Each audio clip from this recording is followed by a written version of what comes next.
तमाम देखने वाले को मेरी तरफ तो अस्सलाम वालेकुम। अच्छा, आज की वीडियो जेरी है ना कुछ मैं वलाऊ परदेसी बिरावां दे हवाले नाल है। अच्छा, एक बिराहा भी अपना कश्मीर दा जेरा ना वो रियाज दे अंदर, ठीक है, वो बेचारा काम करे ना खड़ा कि मजदूरी ते खड़ा है या जिवें ते उहदे कोल ना एक मैसेज आ गए कि तेरे अकाउंट दे विचों जेरा ना कोई 2500 रियाल निकल गए। 2500 रियाल अच्छी खासी रकम है परदेसी वास्ते, जरा परदेस कटे ना कटे उनके वास्ते वो भी अच्छी खासी रकम है। गरीब वास्ते तो वो बहुत बड़ी रकम है 2500 रियाल, 2 लाख बढ़ गए तकरीबन।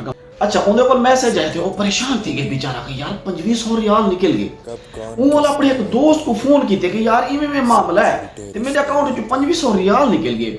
उनके दोस्त ने को मशवरा दीते कि यार तू इवें कर, तू चलावन इनकी जांच पड़ताल करवा, इनके सीसीटीवी फुटेज हो सन ते पीछे मामला समझ आवे सी कि भी कहीं कढिए।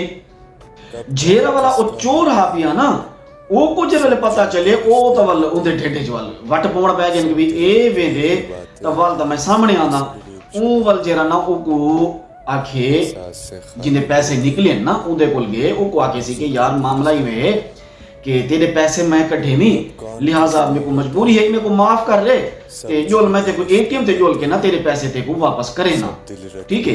ये जेरा चोर हा ना इंदा ताल्लुक जेरा ना पाकिस्तान दे कहूटा जरा इलाका ना उथों दा ताल्लुक दस्या वेंदे। जेरा कत्ल थी वाला हा शहीद हा साहब जरे से वो कत्ल किया तो शहीद किया ना अपने वाला दी रोजी दी खातिर बाहर गया वदे उनदा ताल्लुक है पिया सी आजाद कश्मीर नाल। अच्छा, ए जेरे वाले को गेन के वाल गए पिया ए रस्ते च किते जिता डिटे सी ना खाली जगह कोई प्लाट या कितों वीराना शिराना उथा के रवान के ना ई आजाद कश्मीर वाला जेरा बंदा है पिया ना उदो ते हमला कर दिते सी। वो कुछ छुरियां मारियां ने उदो ते जोरदार हमला शमला कीते सी, उनको कत्ल कर दिते सी। 2-4 छुरियां ब्लेड शलेड अपने जिसम ते भी मारे सी, आप ही खून च लत पत्ती ते घर पहुंच गए। जिले घर पुने उता सारे को आके सी सारे होते सी कालिया ने हमला कर दिता हा जेरे काले होने ते ओ उठा के खून लत पाते कोई पता नहीं बचे दे या नहीं बचदा ते मेरी भी ये हालात है, मेरे को भी छुरियां लगे ते वला उतो जेरे लोंदे सारे बिरागन ओ ता वाला को जेरा बेचारा हा ओ ता खून च लत पत बेचारा अपनी जिंदगी दी बाजी हार गया हा ते वल मौके दोते पुलिस भी आ गई, वल उन्हां दी इन्वेस्टिगेशन बड़ी अच्छी हो गई, उन्होंने हूं वाले मौके दोते वो गिरफ्तार भी कर गया।